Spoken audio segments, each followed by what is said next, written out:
Hare Krishna. Welcome to my Radha Madhav channel. This is Sindhu here. Today's topic of discussion is the practical steps to overcome or control the anger from the Bhagavad Gita. Right, let us start with a small introduction and prayer.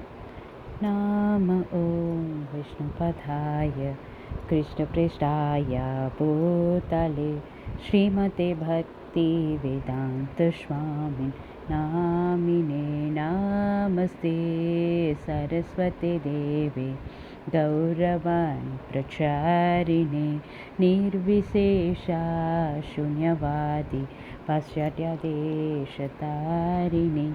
Hare Krishna.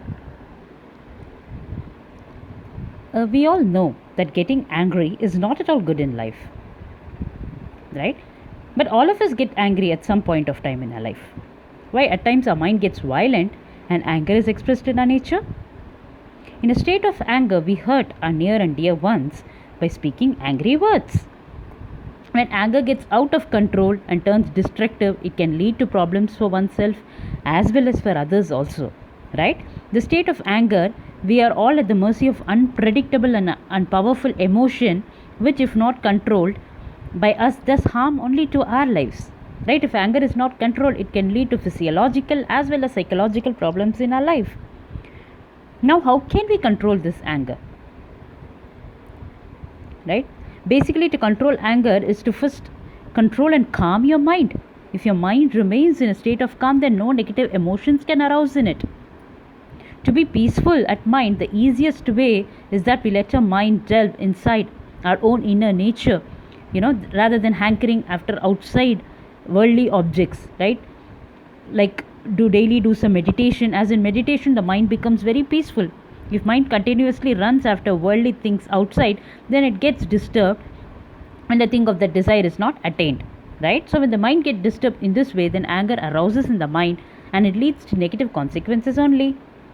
When you close your eyes in meditation, you start delving, inside your inner nature. What is your inner nature? It's nothing but your soul inside, where you delve in times of meditation and attain peace, right? In soul there is peace only. Now your soul is nothing but part and parcel of the universal soul only.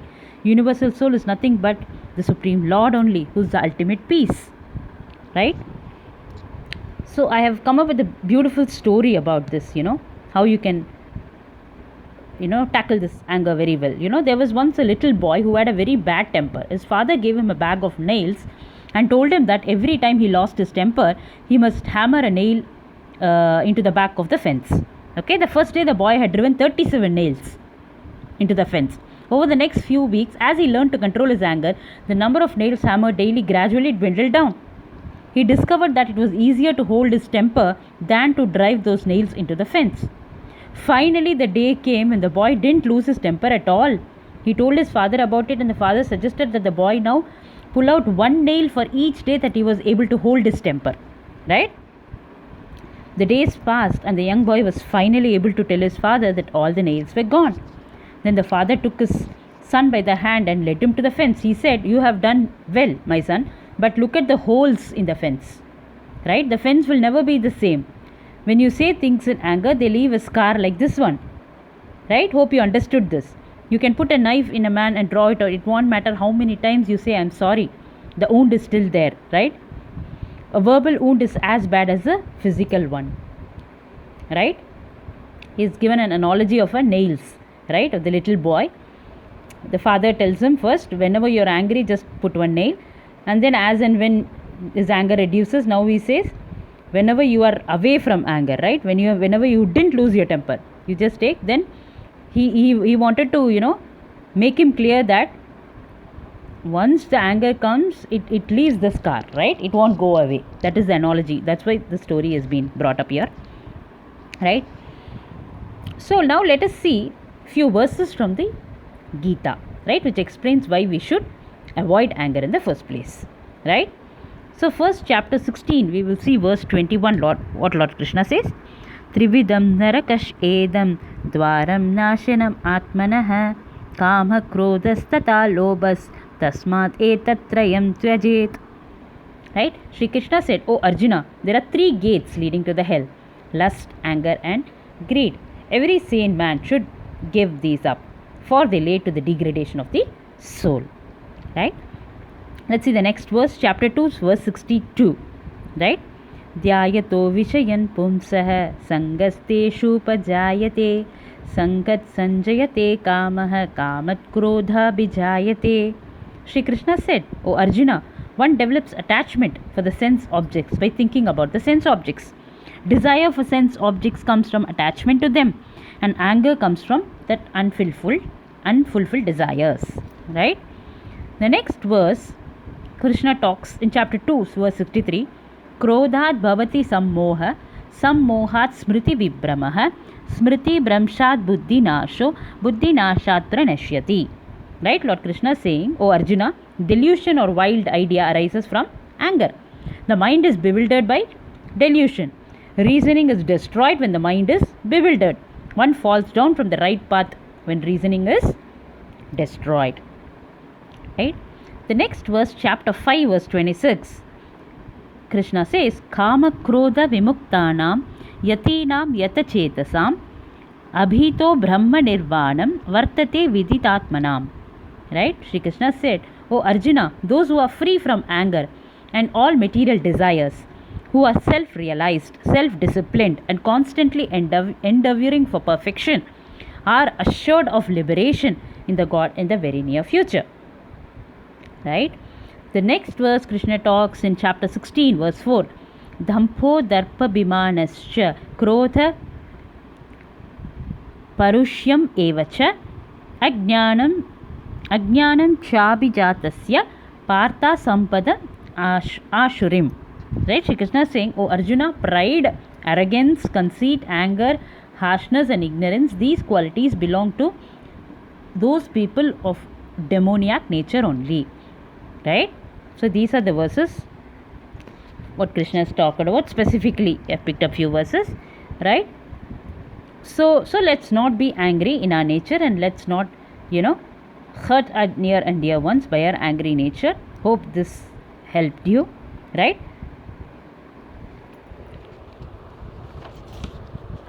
So I would like to,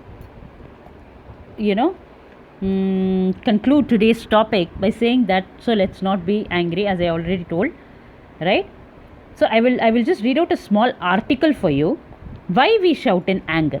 Right? Then we can wind up for today. A saint was once visiting a river to take bath. He found a group of family members on the banks shouting in anger at each other. He turned to his disciples, smiled, and asked, "Why do people in anger shout at each other?" The disciples thought for a while. Then one of them said, "Because we lose our calm, we shout." Right?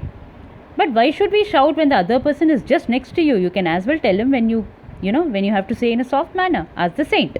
The disciples gave some other answers, but none of the answers were satisfactory. Right?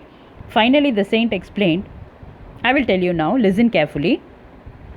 When two people are angry at each other, their hearts distance a lot. Right? When two people are angry at each other, their hearts distance a lot.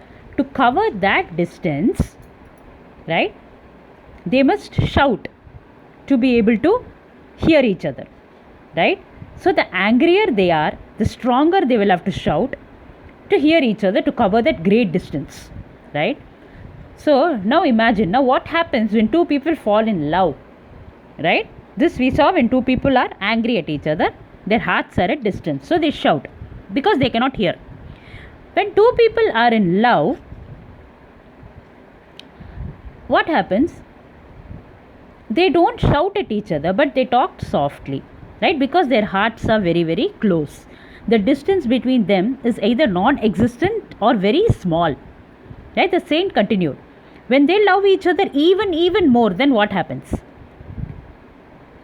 They do not speak, they only whisper, and they get even closer to each other in their love. Right? Finally, they need not even whisper, they only look at each other, and that's all. That is how close two people are when they love each other. Right?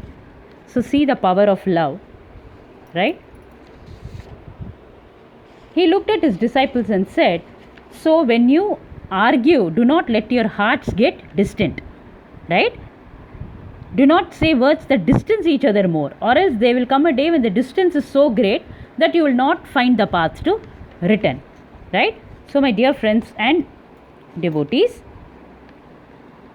hope you enjoyed this beautiful story of a saint, right, and the disciples as much as I did. So, what I would like to tell and conclude my topic today, we can spend at least 10% of your time daily thinking of Lord Shri Krishna, right, and the remaining 90% of your time, of your valuable time, right. This is the best formula that I feel that will work out for most of us. Can't we spend at least 10% of the daily time for our creator and protector Lord Shri Krishna? We have to think seriously about this. Spare at least 2 hours daily for Krishna, right? And follow sincere chanting of his holy names, right? Offering food and honoring Prasadam, worshipping him daily, growing and worshipping the Tulsi Maharani, right, etc. So, most importantly, follow the 4 regulative principles, right? What are the 4 regulative principles?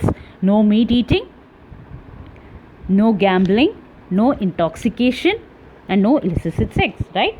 Again, I say, more attachment to Krishna and less attachment to the material things around us really works wonders and magic, right? So try this, my dear friends and devotees, and tell me how you could control anger by these practical steps by Lord Shri Krishna himself. Thank you. Hare Krishna. Catch you all with another beautiful topic. Until then, Vancha Kalpatarubhyascha Kripa Sindhu Bhayevacha Patitanam Pavanebhyo Vaishnavebhyo Namo Namaha. Srila Prabhupada Ki Jai.